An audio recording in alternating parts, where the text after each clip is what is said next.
Bonjour à tous et bonjour à toutes. Alors aujourd'hui, le débrief de l'UFC 310 qui s'est passé à Las Vegas.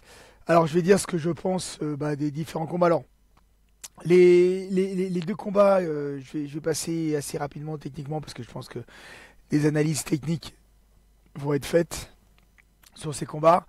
Moi, ce que je vais parler dans cette vidéo, c'est du combat de Cyril que j'ai regardé. Je vais regarder la suite pour Cyril parce que pour moi, ça. Je veux pas vous spoiler, mais j'ai un peu peur parce qu'il n'a pas prouvé grand chose quand même, hein. Il a même fait met en exergue certaines failles et certains manquements. Et là, je pense que c'est compliqué. Ça, à mon avis, ça va être compliqué pour lui. Il va falloir qu'il se remette en question parce que là. Bon, sinon, avant tout, pensez à liker, commenter, il n'y a pas assez de commentaires, c'est ça qui fait vivre la chaîne. Si vous pouviez commenter, même mettre un petit message, ça ferait avancer les choses. Et moi, comme je réponds, ça fait marcher l'algorithme. Alors, n'hésitez pas à commenter et vous abonner. Alors, bon, qu'est-ce que j'ai pensé? Donc, il y avait Pantoja contre je ne sais plus contre le japonais. Bon, bah, c'était un sens unique, hein. Le japonais, il a fait des bonnes choses, mais bon, là, il s'est finalisé au deuxième round, rien à dire. Pantoja, pour moi, il était dessus. On va avoir du mal à lui trouver un combattant parce que dans sa catégorie, je pense que il va falloir lui trouver un adversaire qui puisse lui donner du fil à retordre. Euh, Shavka contre Yann Gary. Combat sérieux. Bah, Shavka perd son record de soumission ou de KO. Il gagne à la décision. Normal, hein.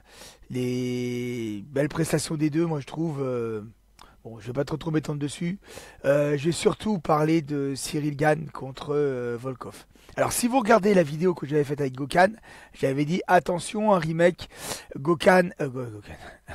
Volkov a déjà fait un combat. Si les entraîneurs sont intelligents, ils vont adapter sa façon de combattre à cette première expérience. De plus, depuis leur, je crois que c'était en 2021, je crois, ou 2020, depuis leur dernière confrontation, on a Volkov qui a beaucoup combattu et Cyril, ça faisait 15 mois qu'il n'avait pas combattu. Au vu du combat, je trouve que des grosses failles ont été mises en exergue, comme je dis, sont apparus. Et je pense que contre Aspinal ou Jones, on a déjà vu ce que ça donnait. Autant quand il était à son prime, je disais Aspinal c'est chaud pour lui, autant là ça va. C'est pas possible. Ne serait-ce, il y a plein de petits détails, hein, que ça soit au sol. Bon, il fait l'amener, ces amener au sol, elles sont téléphonées, mais encore après, je pense que contre Aspinal, il essaierait pas de le faire tomber. Mais donc bon, il fait tomber Volkov. Dans le premier round, il se relève, il se raccroche au grillage parce il a failli tomber. Volkov a failli le faire tomber. Après, il est en demi, il se fait une clé de cheville. Bah, il a la cheville. Il peut pas se relever, Volkov. C'est pas possible. T'as la cheville. Il doit finir en clé de cheville. Surtout avec des grands abattis comme ça, où tu peux avoir des torsions, tu peux avoir des. C'est une compression avec un mec, ça se trouve, qui sent même pas la compression. Parce qu'il y en a, hein, des gens qui ne sentent pas les compressions. Euh, non, non, là, franchement, on sentait qu'il avait pas de. Il avait pas de fight à cul, comme on dit. Il combattait. Par contre, Volkov, lui, il était sérieux. Euh, non, là, franchement, ça me fait peur même debout, hein. Debout, là, sur le deuxième round, d'ailleurs, c'est même marrant, là, quand il prend le back fist dans la tête. On voit derrière, il met un crochet large j'ai l'impression qu'il était pour empêcher Volkov de rentrer. Mais là, on sent qu'il est un peu parti, hein. D'ailleurs, Volkov, je comprends pas pourquoi il lui a pas mis la pression. Parce que là, il doit lui sauter à la gorge, hein. Donc, et après, après la Kimura, comme il était placé, il peut pas passer. Il a tout sur le troisième round. Il,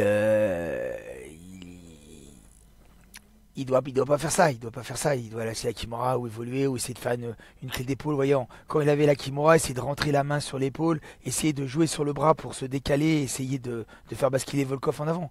Je le dis toujours à mes élèves, hein, quand on est en Kimura, quand on attaque un Kimura et que la personne défend, il faut essayer de déséquilibrer l'adversaire pour agir sur le bras. Là, Volkov, il avait son bras gauche, je crois qu'il était par terre. Il faudrait que je regarde, mais je pense que ça doit être ça, qui était très stable, la structure. Là, jamais vous ferez, comment ça s'appelle, vous allez même avoir des bras, des gros bras, hein, jamais vous ferez faire taper quelqu'un qui est préparé. Donc bon, tout ça pour dire, je pense que ça va quand même être compliqué pour avoir un Aspinal Cyril, ou alors, c'est pour asseoir la suprématie d'Aspinal, ils vont lui proposer un Aspinal Gann pour que Gann il se fasse plier en 4 par Aspinal. Mais là, franchement, je suis déçu. Déçu, et après, ça faisait 15 mois qu'il n'avait pas combattu.